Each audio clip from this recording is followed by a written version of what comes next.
오늘 수요예배 나오신 여러분들 주님의 이름으로 환영합니다. 함께 말씀을 나눌 때 또 하나님께서 깨닫게 하시는 은혜가 있어서 우리의 삶이 하나님 보시기에 합당하고 아름다운 삶이 될 수 있기를 주님의 이름으로 소망합니다.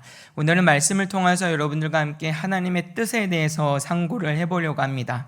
영국의 수학자이자 작가인 찰스 루트위지 도지슨이라고 하는 수학자가 있는데요. 이 사람이 루이스 캐럴이라는 필명으로 1865년에 발표한 소설이 있습니다. 이 굉장히 오래된 소설인데 저도 몰랐어요. 제목은 이상한 나라의 앨리스라고 하는 책이에요.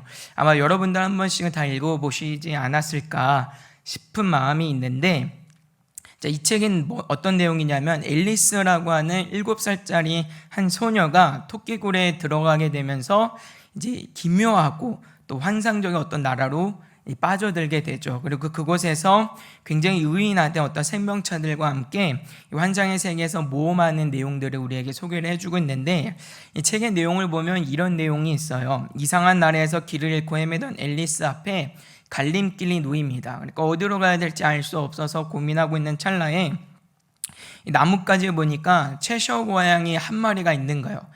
그래서 앨리스가 물어봅니다. 어느 쪽으로 가야 하니? 라고 이렇게 물어요. 그러니까 이 고양이가 뭐라고 대답하냐면, 야, 그냥 네가 가고 싶은 건 네 목적지가 어디냐에 달렸지 너는 어디에 가고 싶니? 이렇게 대답합니다. 그러자 앨리스는 나도 모르겠는데 이렇게 대답해요. 이 말은 들은 고양이가 웃으면서 앨리스에게 이렇게 말합니다. 그래? 그렇다면 어느 길로 가든 상관없겠네. 이렇게 말을 하죠. 이 책은 당시에 기성세대의 어떤 가치관과 어떤 그들이 가지고 있었던 시대적 어떤 가치관에 대한 풍자를 담고 있는 책이에요. 그리고 어떤 순수함에 대한 갈망을 담고 있는 책이기 때문에 이런 주제가 앨리스와 또 고양이의 대화들 속에서 그대로 등장하고 있는 것을 보게 됩니다. 정해진 길은 없다는 거죠. 규격화되고 규모화된 생활에 대해서 이 부정하는 풍토들을 우리가 보게 됩니다. 내가 가는 곳이 길이고 내가 하고 싶은 것을 하는 것이 정답이고 진리입니다. 이 시대가 추구하는 가치관이죠. 인생의 목표와 주인은 나입니다. 내가 하는 것이 좋은 것이고 내 마음에 들어야 좋은 것이고 정답이죠. 다른 사람들의 시선과 다른 사람들의 가치관과 생각은 별로 중요하지 않아요. 내가 어떻게 느끼는가, 내가 어떻게 결정하는가, 이게 굉장히 중요한 문제를 우리에게 던져지고 있는 이 시대의 가치관입니다. 그런데 여러분, 믿는 사람들은 결코 그래서는 안 된다는 말이죠. 그리스도인들에게는 분명한 목적지가 있습니다. 우리는 이 땅의 순례자로 살아가지만 광야길에 헤매는 사람들처럼 목적지 없이 그냥 되는 대로 사는 사람들이 아닌 거예요. 우리는 이 땅보다 비교할 수 없는 좋은 하나님의 나라, 하나님이 세우시고 꾸미시고 우리에게 보이시는 영원한 도성을 바라보며 살아가는 사람들입니다.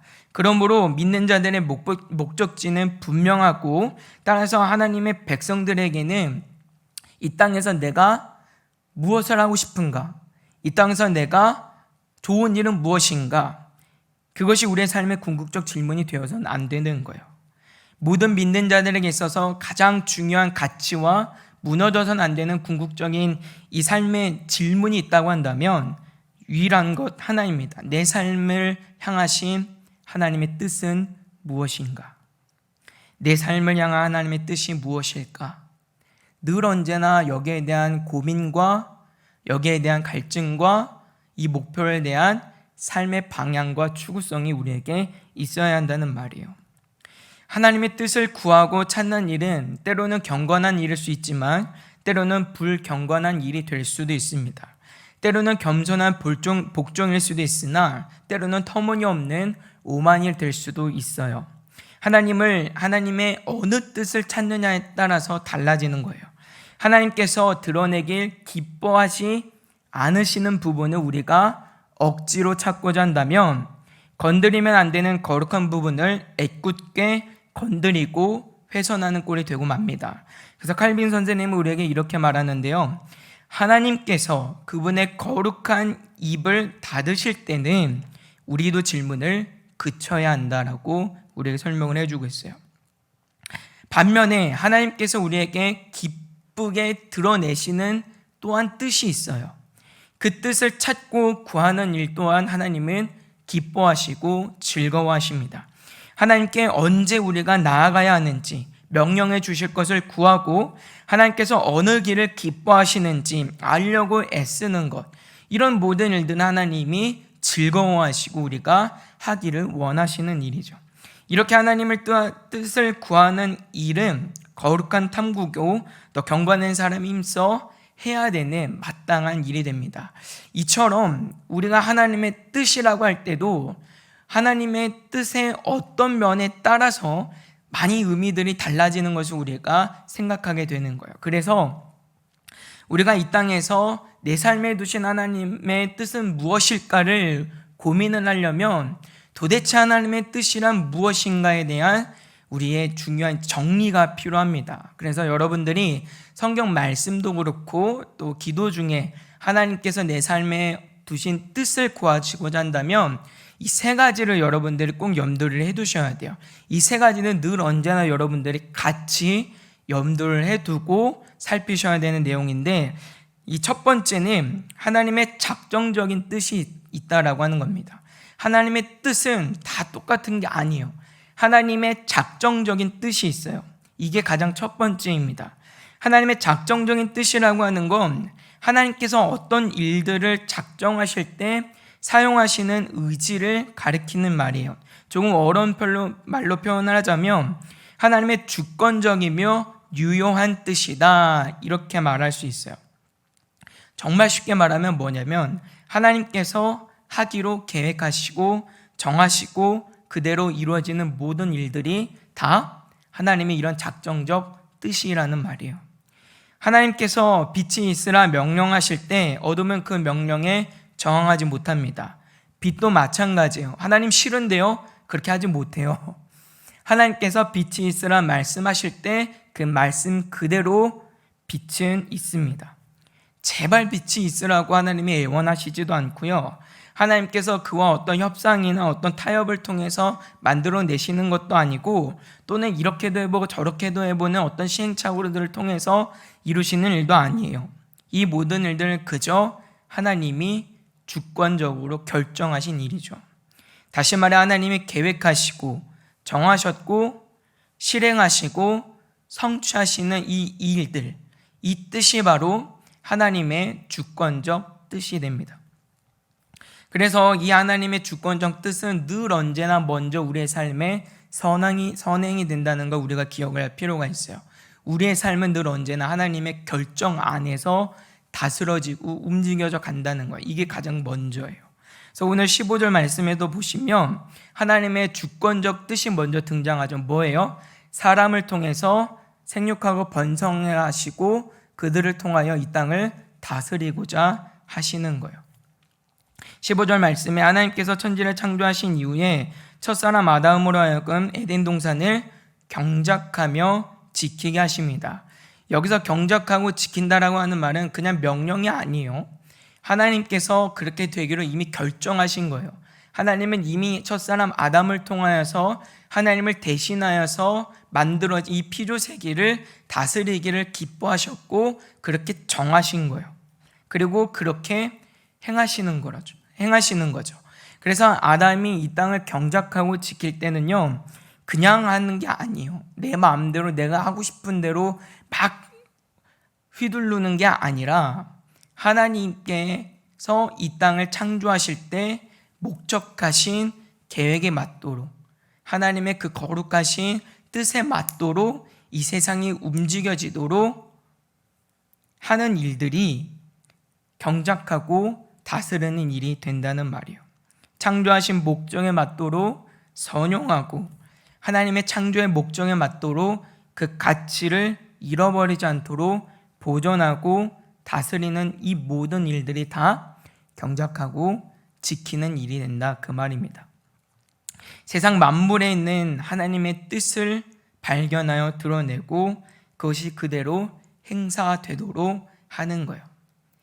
이것이 하나님의 주권적 뜻입니다. 본문 19절에서 아담이 모든 가축과 공중의 새와 들의 모든 짐승에게 이름을 주는 장면이 바로 이런 내용들을 우리에게 잘 보여주고 있는 거예요. 아담이 모든 생물의 이름을 짓는 행위는 하나님의 대리 통치자로서 왕으로서의 권세와 권위를 가지고 행하는 일인데 그냥 하진 않죠. 아담이 그냥 보고 이름을 짓는 게 아니란 말이에요. 그 동물들을 보면서 그 면면들 안에 담겨져 있는 하나님의 계획을 살피는 겁니다. 하나님이 왜 다리를 4개를 만드셨지? 하나님이 새의 날개를 2개로 만드셨구나.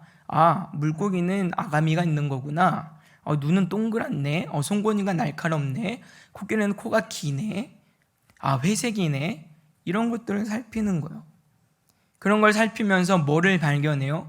그 속에 두신 하나님의 창조의 목적과 질서를 발견하고 그것이 그대로 다스러질 수 있도록 일들을 한단 말이에요.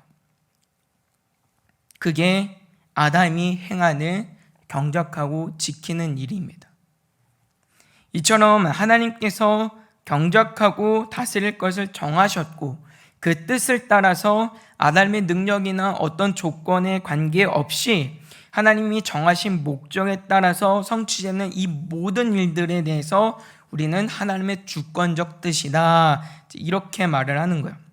우리가 흔하게 하나님의 뜻은 무엇일까를 생각할 때 가장 먼저 일반적으로 떠올리는 뜻이 바로 이런 하나님의 주권적인 뜻이고, 그리고 우리가 하나님의 뜻은 반드시 이루어집니다 라고 믿고 따를 때 말하는 이 하나님의 뜻인 이런 주권적인 뜻을 말하고 있는 거예요. 그래서 로버트 찰스 스프롤 목사님은 우리에게 이렇게 설명을 하는데요. 우리에게 주권적인 하나님이 계시며 그분의 뜻은 우리의 뜻보다 크다. 또한 하나님의 뜻이 나의 뜻을 제한한다. 하지만 나의 뜻은 하나님의 뜻을 제한하지 못한다. 하나님이 어떤 일을 주권적으로 작정하시면 그 일은 반드시 일어난다. 내가 그 일을 좋아하든 안 하든 상관없이, 내가 그 일을 선택하든 안 하든 관계없이 그 일은 반드시 일어난다. 하나님은 주권적이다. 나는 종속적이다. 이렇게 설명을 합니다. 그래서 이러한 뜻은요, 하나님의 작정적인 뜻, 주권적인 뜻은 우리가 거스를 수도 없고 우리가 불순종할 수 없는 절대적인 하나님의 뜻이에요. 우리가 기도하지 않는다고 하더라도 그 일은 반드시 되고, 내가 불순종한다 하더라도 그 뜻은 반드시 되게 돼 있는 거예요. 그래서 하나님은 결코 실패가 없으신 하나님이시고 반드시 목적하신 바를 이루시는 전지전능하신 하나님이신 겁니다. 마태복음 1장에 등장하는 족보를 보시면 아시잖아요. 창세부터 예수님까지 계보가 쭉 기록이 되어져 있는데 그 면면들 한번 잘 보세요. 하나님께서 구원하고자 하시는 목적과 계획을 그곳에 담아두셨는데, 중요한 건 면면들마다 그 계획을 어그러뜨고 깨트려지려고 하는 여러 가지 어려운 문제들이 있는 거예요. 이스라엘이 둘로 갈라지고 다윗이 불순종하고 솔로몬이 하나님을 떠나고 이런 어려운 문제들이 계속 벌어지잖아요. 그럼에도 불구하고 하나님이 본래 세워주셨던 그 뜻은 한 톨도 어그러지지 않고 성취되는 걸 보여주는 게 마태복음 1장에 우리가 보여주는 족보의 내용이지 않습니까? 이처럼 하나님의 주권적인 뜻은 늘 언제나 성취가 되는 거예요. 그러니까 우리의 삶이 이 뜻 안에 먼저 다스러져 가고 있다. 이걸 우리가 먼저 생각할 필요가 있는 것이죠. 그러나 성경이 우리에게 말씀하는 하나님의 뜻은 이것만을 말하지 않아요. 그래서 성경을 읽을 때 우리가 하나님의 뜻에 대해서 굉장히 많은 오해들을 할 때가 있어요. 아담이 무슨 범죄를 할 때 하나님께서 막 그 마음에 악한 마음을 주셔가지고 범죄한 게 아니지 않습니까? 그런데 우리가 주권적인 하나님의 뜻만 생각을 하니까 어떻게 생각하는 거야? 그러면 아담이 실패한 거는 어떻게 설명할 수 있는 거야? 이런 오해들이 생기는 거예요. 마치 하나님께서 악의 조성자가 되셔가지고 하나님께서 마치 불의하신 것처럼 느껴지는 문제들을 많이 만나게 된다고요.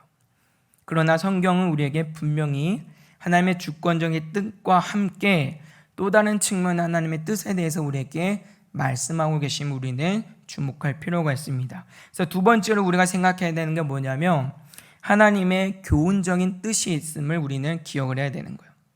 하나님의 교훈적인 뜻이 있다. 성경은 언제나 하나님의 주권적인 뜻만을 우리에게 말씀하지 않습니다. 우리가 어길 수 있는 하나님의 뜻이 있음을 말해요. 뭐냐면 하나님의 말씀이고 하나님의 율법이죠. 하나님의 교훈적인 뜻은 하나님이 자신의 백성에 주시는 교훈과 규범과 이 계명으로서 구성이 됩니다.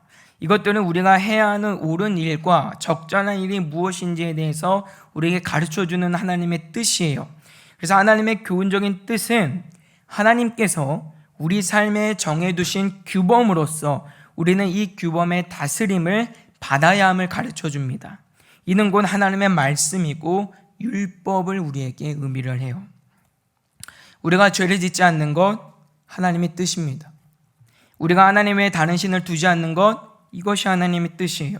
우리가 이웃을 자신처럼 사랑하고 도둑질하지 아니하고 탐내지 아니하고 간음하지 않는 것이 오늘 저와 여러분들을 향한 하나님의 뜻이에요. 그러나 이건 하나님의 주권적인 뜻과는 다르죠. 우리가 도둑질할 때 하나님께서 우리에게 넌 도둑질해야 돼 이러시는 분이 아니잖아요. 하나님의 주권적인 뜻과는 다른 면의 하나님의 뜻을 우리에게 말씀하고 있는 거예요. 이것이 하나님의 교훈적인 의미로서의 뜻이라는 말입니다. 하나님은 이 땅에 화평과 평강과 사랑이 넘치기를 바라시는 분이에요. 그것이 하나님의 뜻이죠. 이웃을 섬기고 사랑하고 이런 것들을 우리에게 가르쳐주는 이유가 여기에 있지 않습니까? 그러나 오늘 우리가 마주하는 현실들은 어떤지 보세요. 얼마나 하나님의 뜻과 다른지, 얼마나 불의함과 얼마나 많은 증오와 갈등과 탐심과 간음이 넘쳐나고 있는지 보시길 바랍니다. 러시아와 우크라이나 땅에서 일어나고 있는 모습을 보세요. 그거 하나님이 전쟁하라고 일으키신 걸까요? 그것이 하나님의 뜻인 건가요? 얼마 전 동해안에 일어났던 산불 있죠. 얼마 전에 겨우 꺼졌는데 과연 하나님께서 산불을 일부러 일으키시기를 기뻐하셨을까요? 그것이 우리의 삶에 두신 하나님의 목적이고 뜻일까요? 오늘날 이 나라 민족뿐만 아니라 세계 열방 가운데서 세대가 갈등하고 정치적 이념이 대립하고 남자와 여자가 갈등하고 이런 문제들이 과연 하나님께서 정하신 뜻이겠냐는 말이에요. 근데 우리가 하나님의 뜻이라고 하면 하나님의 주권적이고 하나님의 이 주도적인 뜻만 생각을 하니까 여기에 대한 갈등을 버리질 못하는 거예요. 그리고 하나님을 계속 오해하고 의심하고 하나님을 원망하고 불평하고 하나님을 떠나기도 하는 것이 우리의 모습이라는 말이에요. 그러나 여러분 기억하셔야 됩니다. 하나님의 뜻은 주권적인 뜻만이 아니라 이런 교훈적인 뜻도 있다라고 하는 거 우리가 기억할 필요가 있어요. 우리 시대의 안타까운 모습 중에 하나를 꼽자면요, 하나님이 이런 주권적인 뜻은 강조를 하지만 교훈적인 뜻에는 굉장히 소홀할 때가 많다는 점입니다. 우리가 구원의 서정에서도 살펴보았지만 우리가 믿음으로 말미암아 의롭다함을 얻는다라고 하는 이 신칭의 복음은 물론 우리의 능력으로는 우리의 자격으로는 하나님 앞에 의로울 수 없고 우리는 전적으로 타락했다라고 하는 사실들을 가르쳐줍니다. 그러나 그렇다고 해서 그것이 하나님의 교훈적인 뜻을 따라서 경건의 삶을 살지 않아도 된다라고 하는 면죄부를 주는 건 아닌 거예요. 오히려 이 신칭의 복음으로 말미암아서 우리는 더 열심을 내어서 하나님의 교훈적 뜻을 따라서 경건과 거룩과 순종의 삶을 살아가는 일들에 힘쓰는 사람들이 되어야 한다는 말입니다. 내가 열의 열을 다 못 지키면 열의 하나라도 지키려고 하는 모습들이 우리 안에 있어야 된다는 말이에요. 그것이 오늘 우리를 향한 하나님의 뜻이고 우리의 본분과 책임이지 않습니까? 그러나 우리는 하나님의 율법을 경멸해요. 하나님의 말씀을 없는 듯이 여겨요. 교훈을 무시하고 마치 무법자와 같이 살려고 할 때가 있어요. 마치 앨리스에게 채쇼 고양이가 너가 원하는 대로 하면 돼 라고 말하고 있는 것처럼 세상이 우리에게 그렇게 유도하고 있는 것처럼 내 마음대로 내 멋대로 내가 하고 싶은 대로 내 입맛에 따라서 그렇게 하려고 하는 모습들이 많다는 말이에요. 심지어 예배도. 오늘 우리가 마주하는 너무나도 어려운 일들이죠.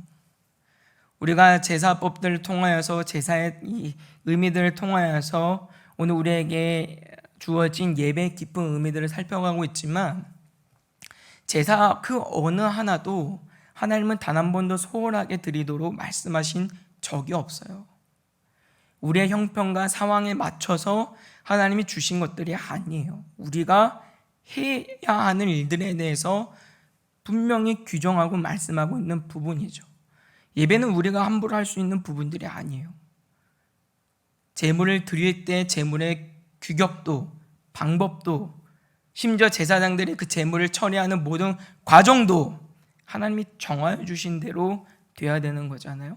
그리고 그 일들을 위해서 필요한 규례와 계명들, 교훈적인 내용들을 이미 하나님이 가르치시지 않습니까? 그러나 그것들이 다 무너진 거예요. 오늘 우리가 얼마나 예배를 쉽게 생각합니까? 예배가 너무 쉬워요. 예배가 우리의 선택의 문제가 된 지는 굉장히 오래된 것 같아요. 특별히 우리 이제 전도사님이 이제 신방을 하면서 그런 말씀들을 많이 이제 드리지만, 특별히 우리가 온라인으로 예배할 때도 있어요. 지금은 상황에 따라서 필요에 우리의 어쩔 수 없는 필요에 의해서 하나님이 또 온라인이라고 하는 좋은 예배 방편들을 또 마련해 주신 건 맞지만, 그러나 여러분, 온라인 예배를 드린다 하더라도 하나님과 약속된 시간에 예배를 해야죠. 약속된 시간이 없이 그냥 내가 여유 있을 때 그 영상 틀어서 보는 게 예배가 아니라는 말이에요. 그걸 예배했다고 할 수가 없는 거예요. 근데 우리가 자꾸 하나님을 예배하는 일들에서부터 우리가 지켜야 되는 본분과 책임들을 외면하는 거예요. 오늘날 우리 삶에 만연하는 죄악의 문제들, 왜 그런 문제들이 만연해요? 우리가 먼저 그렇게 살지 못했기 때문 아닌가요? 왜 오늘날 교회가 사람들에게 손가락질을 받고 개독교라고 하는 오명을 듣고 있나요? 삶과 신앙이 분리가 돼서 그런 거 아닌가요? 주권적 뜻만 아니까 하나님께서 내 삶에 두신 분명한 교훈적인 뜻이 있는데, 내가 반드시 순종해야 되는 책임과 본본이 있는데, 이 본본을 우리가 너무나도 쉽게 외면하고 살아갈 때가 많다는 말이에요. 그리고 나 하나님을 원망하죠. 내가 원하는 대로, 상황대로 되지 않으면 하나님을 원망할 때가 너무나도 많이 있는 거예요. 이번 주 화요중보고 기도 모임 때도 나눴던 내용이기도 하지만, 우리가 하나님 앞에 기도를 하다 보면 일반적으로 우리의 필요에 의해서 하나님께 무언가를 해달라고 하는 기도를 할 때가 많아요. 하나님 이거 해주세요, 저렇게 해주세요. 이렇게 하나님 앞에 어떤 문제들을 해결받기 위해서 하나님께서 우리의 삶에 보다 더 적극적으로 개입해 주셔서 뭔가 어떤 일의 결과들을 만들어 주시기를 원할 때가 많아요. 물론 필요한 일입니다. 왜냐하면 우리가 보통 기도로 아래는 대부분의 기도 제목들은 우리의 능력 밖에 있는 문제들을 가지고 하나님을 의지하고 찾기 때문에 당연히 우리는 하나님 앞에 어떤 결과의 문제나 이런 부분들을 맡길 수밖에 없고 당연히 맡겨드려야 해요. 근데 중요한 건 뭐냐면 맡겨놓기만 한다는 게 문제예요. 하나님 이렇게 해주세요, 저렇게 해주세요, 이렇게만 하고 끝나요. 그리고 그렇게 안 되면 하나님을 원망하고 불평할 때가 많다는 말이에요. 예를 들어서 한번 생각을 해보실까요? 여러분, 저도 이제 곧 결혼을 이제 앞두고 있는데, 여러분들이 만약에 우리가 믿음의 가정이 되기를 소망하고 또 결혼을 위해서 기도한다고 한번 생각을 해봅시다. 그런데 기도만 한다고 해서 이게 저절로 믿음의 가정이 되고 결혼이 되냐는 말이에요. 제가 결혼 준비를 하면서 보니까 이게 그냥 되는 일은 아니더라고요. 정말 2번은 못 하겠더라고요. 생각보다 뭐 이렇게 신경 쓸 건 너무 많고, 저는 결혼식을 몇 번 이제 다녀봐서 그냥 대략적으로 뭘 준비하면 되겠지, 그냥 머릿속에 이제 어느 정도 그림은 있었는데, 이걸 막상 해보니까 역시 이 실전은 또 다르더라고요. 아찔하는 순간들이 많은데, 돈도 돈이지만 시간도 그렇고 여러 가지로 어려운 일들이 참 많더라고요. 근데 그런 거죠. 그냥 되지는 않는다는 거예요. 근데 우리가 보통 믿음의 가정을 위해서 하나님 앞에 기도를 할 때 하나님 우리 가정 믿음의 복된 가정 되게 해주세요 맡겨놓고 끝날 때가 많은 거예요. 그러면 믿음의 가정을 만들기 위해서 결혼을 하기 위해서 해야 될 우리의 책임과 본분이 있지 않습니까? 하나님이 말씀하여 주시는 내용들이 있다는 말이에요. 먼저는 내가 믿음의 사람이 되어야 되겠죠. 하나님의 규례와 말씀에 따라서 내가 무엇을 하고 무엇을 하지 말아야 되는지 이런 부분들에 대한 정리도 필요할 것이고, 믿음의 복된 가정을 이루기 위해서는 뭐 믿는 사람을 어디서 교회 안에서 만나든 교회 안에서 만나기가 힘들면 어디서 또 소개팅이라도 해서 만나든가 하는 그런 행동들이 필요하다는 거예요. 근데 그런 거 하나도 없이 우리는 그저 하나님 앞에 그냥 책임을 떠넘겨 놓을 때가 많다는 거예요. 그걸로 끝날 때가 너무 많은 거예요. 그리고서는 우리를 죽이든 살리든 죽이 되든 밥이 되든 하나님 알아서 하세요 할 때가 많은 것이 우리의 문제라는 말입니다.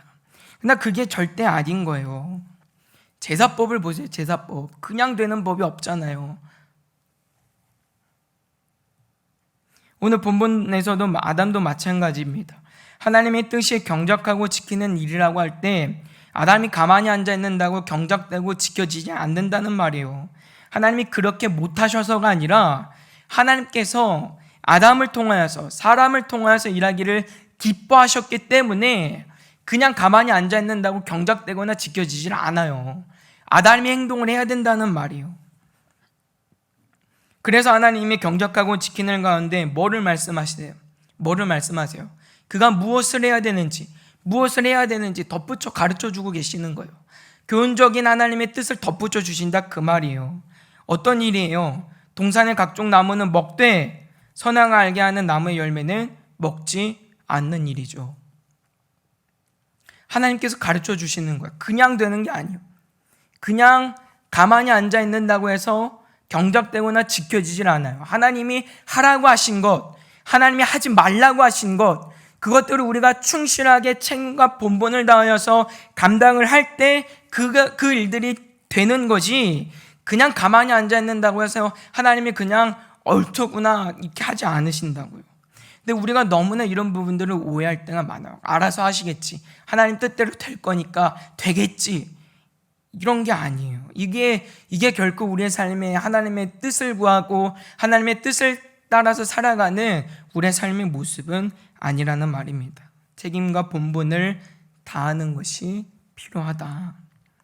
그래서 우리가 날마다 하나님의 말씀을 묵상하고 가까이 해야 되는 이유가 여기에 있는 거예요. 오늘 내게 주시는 책임과 본분은 무엇인가? 그것을 말씀을 통하여서 찾고 발견하고, 그렇다고 한다면 오늘 내가 어떻게 그러면 그 책임 있는 그 본분을 다하는 삶을 살 수 있을 것인가? 여기까지 우리의 삶에서 깊은 고민들 가운데 적용하고 살아가야 되는 모습이 필요하기 때문에 그렇습니다. 그래야 경건의 모양만 가진 사람들이 아니라 경건의 능력을 가진 사람들이 되기 때문이에요. 그때야 비로소 내 삶에 하나님의 뜻과 하나님의 뜻이 이루어지는 그 기쁨들을 누릴 수 있기 때문입니다. 따라서 우리는 세 번째로 하나님의 속성적인 뜻이 있음을 또한 기억할 필요가 있어요. 하나님의 속성적인 뜻이 있다. 하나님의 주권적인 뜻이 있으면 또한 하나님의 교훈적인 뜻이 있고, 또 마지막으로는 하나님의 속성적인 뜻이 있어요. 하나님의 속성적인 뜻이라고 하는 건 하나님을 기쁘게 하고 하나님이 받아들이실 만한 것이 무엇인가에 대해서 우리에게 말씀하는 거예요. 다시 말하면 내가 어떻게 하나님을 기쁘시게 할 것인가, 하나님이 좋아하시는 건 무엇인가, 하나님이 싫어하시는 건 무엇인가에 대한 뜻이에요.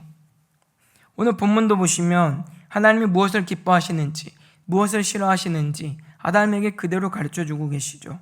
하나님께서는 첫사람 아담이 하나님께 헌신된 삶을 살아가기를 기뻐하십니다. 경작하고 다스리는 건 그냥 맹목적으로 노동을 시키는 일이 아니에요. 인생에 있어서 가장 큰 기쁨과 즐거움이 무엇인지를 아담에게 가르쳐주는 일이죠. 하나님께서 아담에게 주신 모든 것으로 아담이 하나님을 위해서 살아가는 일들을 하나님이 얼마나 기뻐하시는가, 얼마나 즐거워하시는가를 가르쳐주시는 내용이 이런 내용들이요. 동시에 하나님은 그가 하나님을 떠나 살아가는 일을 끔찍하게도 싫어하신다라고 하는 걸 또한 가르쳐 주십니다. 하나님께서 선악을 알게 하는 나무의 열매를 먹으면 반드시 죽는다라고 말씀하고 계시죠. 이건 협박하는 말씀이 아니에요. 그가 하나님 안에 거하여 질서를 따라 살아가는 일들을 하나님이 얼마나 즐거워하시는지, 그가 하나님을 떠나서 하나님을 외면하고 하나님 앞에 불순종하면서 하나님의 뜻과 상관없이 살아가는 일들을 얼마나 하나님이 싫어하시는지를 가르쳐 주시는 말씀이 이런 내용이에요. 그래서 아담이 각종 이름들의 이름을 지을 때 하나님께서 하시는 일이 있어요. 뭐냐면 그가 어떻게 하는가 아담을 주목해 보시는 일입니다. 이 19절의 말씀에 보면 하나님이 아담이 무엇이라고 부르나 보시려고 그것들을 그에게로 이끌어 가셨다라고 성경은 말씀하고 있어요. 그냥 하나님께서 맡겨놓고 그냥 너 알아서 해, 이게 아닌 거예요. 맡기셨고 아담이 어떻게 일들을 하는지 주목해 보신 거예요. 자, 그러면 여러분 한번 생각해 봅시다. 하나님께서 그러면 지금 아담이 무엇을 보고자 하신 것일까요? 아담의 중심을 보고자 하시는 거 아닌가요? 그럼 아담의 중심에 무엇을 보고자 하시는 거예요? 그가 하나님이 기뻐하시는 그 일을 기뻐하는가 아닌가를 보고 계시는 거예요. 최셔고양이는 세상은 우리가 하고 싶은 대로 하는 것이 옳은 일이고 하나님의 기준이 아니라 우리의 기준대로 살아가는 것이 기쁜 일이라고 말하지만 하나님은 그게 아닌 거예요. 하나님께서 기뻐하시는 일을 기뻐하고 하나님께서 싫어하시는 일을 싫어하는 것, 이것이 하나님의 뜻이고 이것이 우리의 삶의 기준이고 목적이고 행동의 모든 삶의 근거가 되어야 한다는 말입니다. 우리가 왜 원수까지도 사랑을 해야 됩니까? 사랑할 수 있어서 사랑하는 게 아니에요. 사랑하고 싶어서 사랑하는 게 아니에요. 하나님이 원수된 나를 그렇게 사랑하셨기 때문에, 하나님이 그렇게 원수까지도 사랑하는 일들을 기뻐하시기 때문에 이제는 내가 그 하나님의 기쁨을 즐거워하고 그 무엇보다도 기뻐하는 사람이기 때문에 할 수 없고 하기 싫을 때라도 원수까지 사랑하는 거예요. 그 자리까지 가려고 하는 거예요. 70번씩 7번이라도 용서하려고 하는 거예요. 이것이 하나님의 속성적인 뜻을 아는 자의 모습입니다. 그래서 여러분, 하나님의 속성적인 뜻, 하나님이 도대체 무엇을 기뻐하시는가, 하나님이 도대체 무엇을 싫어하시는가, 이걸 우리가 제대로 분별하고 구별하고 알려면 뭐를 아셔야 되냐면 결국은 하나님은 도대체 누구이신가를 알아야 돼요. 하나님은 누구이시냐? 하나님은 거룩하신 분이시다. 하나님은 누구이시냐? 하나님은 전지전능하신 분이시다. 하나님은 누구이시냐? 하나님은 사랑이시다. 하나님이 누구신지를 알아야 돼요. 하나님을 모르면 하나님이 뭐를 기뻐하시고 뭐를 싫어하시는지 알 수 없어요. 하나님의 거룩하신 분임을 알 때 우리는 하나님께서 거룩을 기뻐하시는 분임을 알 수 있어요. 우리가 하나님께서 사랑이심을 알 때 우리는 하나님께서 사랑을 기뻐하시는 분임을 알 수 있어요.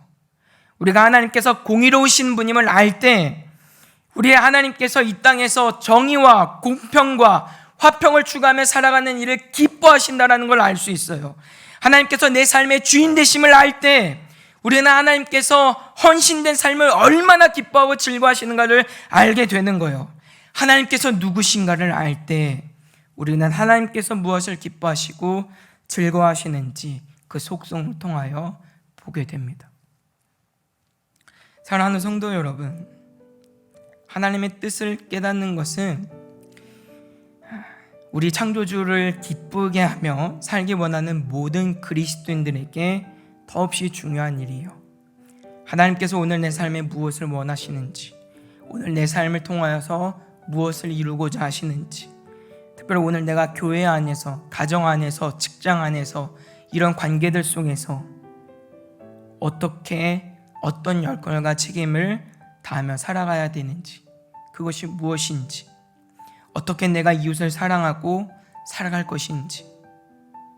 진정한 그리스도인들이라고 한다면 이러한 진지한 물음들을 가지고 살아가야 합니다. 하나님의 다양한 편에서의 뜻을 구하고 찾고 얻는 자들이 되어야 되는 거예요. 물론 하나님의 뜻은 우리가 다 알 수 없습니다. 유한한 인간이 무한하신 하나님을 다 안다는 것은 불가능한 일이에요. 그리고 하나님께서도 우리에게 모든 것을 다 밝히 드러내 말씀하지 않습니다. 하나님께서 우리에게 주신 구원, 구속의 은혜에 대해서는 밝히 드러난 부분이 있다고 한다면 여전히 신비로 남아있는 부분들도 있는 거예요. 마지막 때에 있을 일들도 그러하고 성삼위 하나님도 그러하죠. 밝히 드러내어 알 수 있는 부분들이 있으면 여전히 감추어진 신비한 부분들도 있는 거예요. 분명히 우리는 하나님에 대해서 다 알 수 없어요. 그러나 전혀 알지 못한다는 건 아니에요. 하나님께서 밝히 보여주신 부분들까지는 그러면 힘써 아는 자들이 되어야 한다는 말이에요. 로마서 1장 20절은 이렇게 말씀합니다. 창세로부터 그의 보이지 아니하는 것들 곧 그의 영원하신 능력과 신성이 그가 만드신 만물에 분명히 보여 알려졌나니 그러므로 그들이 핑계하지 못할지니라 우리가 말씀하고 있고, 요한복음 20장 30절과 31절은 이렇게 말씀합니다. 오직 이것을 기록함은 너희로 예수께서 하나님의 아들 그리스도이심을 믿게 하려 함이요 또 너희로 믿고 그 이름에 힘입어 생명을 얻게 하려 함이니라. 하나님께서 모든 것을 다 보이시진 않지만 충분하게 우리가 알 수 있도록 우리에게 필요한 부분까지는 다 보여주셨어요. 우리가 해야 될 일들은 그 뜻을 찾고 구하고 그 뜻을 따라 이 땅에 이루며 살아가는 책임과 본분을 다 해야 합니다. 아담이 그러했던 것처럼 경작하고 지키는 일들을 해야 하는 거예요. 그렇기에 오늘 우리는 우리에게 하나님께서 보이시는 대로 볼 수 있는 자들이 되어야 합니다. 계시된 부분까지 하나님의 뜻을 찾고 구하고 그것을 따라 살아가야 해요. 호세아 6장 3절은 이렇게 말씀합니다. 그러므로 우리가 여호와를 알자, 힘써 알자, 여호와를 알자. 그의 나타나심은 새벽빛같이 어김없나니 비와 같이 땅을 적시는 늦은 비와 같이 우리에게 임하시리라 하니라. 아멘.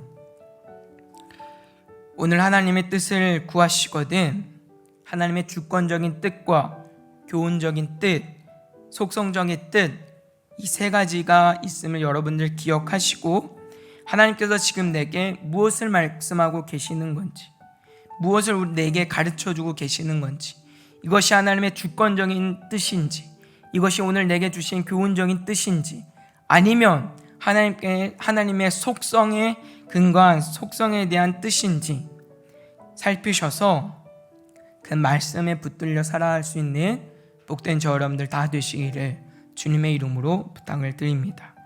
반드시 성령 하나님께서 우리를 조명하심으로 하나님의 뜻을 밝히 깨달아 알게 하실 것입니다. 구하십시오. 찾으십시오. 두드리십시오. 그리고 받으십시오. 하나님이 반드시 우리로 알게 하시고 그 뜻대로 살아가게 하실 것입니다. 저와 여러분들의 삶이 날마다 하나님의 뜻을 온전히 아는 지혜와 지식 가운데 하나님의 뜻을 이루며 살아가는 복된 은혜가 있게 되기를 주님의 이름으로 부탁드리고 소망합니다. 우리 기도하고 이제 찬양하겠습니다. 사랑의 아버지 하나님 감사합니다. 오늘 귀한 말씀을 통하여서 오늘 우리에게 어떻게 하나님의 뜻을 구하며 살아갈 것인지, 하나님의 뜻이 무엇인지 아버지 말씀을 통하여서 생각해 보았습니다. 하나님의 주권적인 뜻, 하나님께서 우리를 향하신 교훈적인 뜻, 또 하나님의 속성적인 뜻, 이 세 가지 측면들을 우리가 잘 기억할 수 있도록 은혜를 허락하여 주셔서 오늘 우리가 마주한 삶 속에서, 오늘 우리가 듣고 읽으며 살아가고 있는 주의 말씀 가운데, 특별히 우리의 기도 가운데 하나님께서 무엇을 내게 말씀하시고 무엇을 깨닫게 하시는지 잘 살필 수 있도록 은혜를 허락하여 주셔서 우리의 삶이 하나님 앞에 방종하는 삶이 아니라 하나님의 뜻을 이루며 살아가는 복된 삶이 될 수 있도록 주님 함께하여 주시옵소서. 감사하며 예수님의 이름으로 기도합니다. 아멘.